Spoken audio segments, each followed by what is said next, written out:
महाराष्ट्राच्या राजकारणात काही परिणाम करणाऱ्या घडामोडी घडतात। तर जय पवार यांना आता राज्यसभेची खासदारकी मिळेल असं कळते। पार्थ पवारांबाबत भाजप अनुकूल नाहीये आणि जय पवार यांच्या नावावर सहमती झाली आहे सूत्रांकडून माहिती कळते। दिल्लीतले आमचे प्रतिनिधी उर्वशी खोना आपल्याबरोबर जोडल्या गेल्यात। आणखी सविस्तर तपशील जाणून घेऊया। उर्वशी, कालपर्यंत पार्थ पवार हे दावा सांगत होते राज्यसभेची खासदारकी जी सुनेत्रा पवार यांच्याकडे होती ती मात्र आता जय पवारांना कुठेतरी याबाबत सहमती मिळते असं कळतंय। काय नेमके या संदर्भातले तपशील आहेत?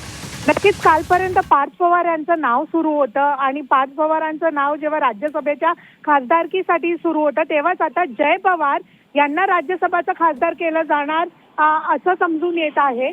सूत्रांच्या माहिती अनुसार पार्थ पवार जे आहे त्यांना अजून ग्रीन सिग्नल मिळाला नाहीये। त्यांच्या बाबतीत भाजप अजूनपर्यंत अनुकूल नाहीये जेव्हा हे कळतं आहे आणि म्हणूनच जय पवार यांच्या नावावर सहमती दिली गेली आहे किंवा दिली म्हणजे येणाऱ्या काळात जे पण प्रोसेस होणार त्यात जय पवाराला जे हिरवा कंदील आहे असं समजून येत आहे। सध्या आपण बघतोय तर अजून याच्यावरती जे एक फॉर्मल प्रोसिजर आहे ते अजून बाकी आहे, पण जय पवार याला भाजपचा हिरवा कंदील आहे हे मात्र स्पष्ट आहे।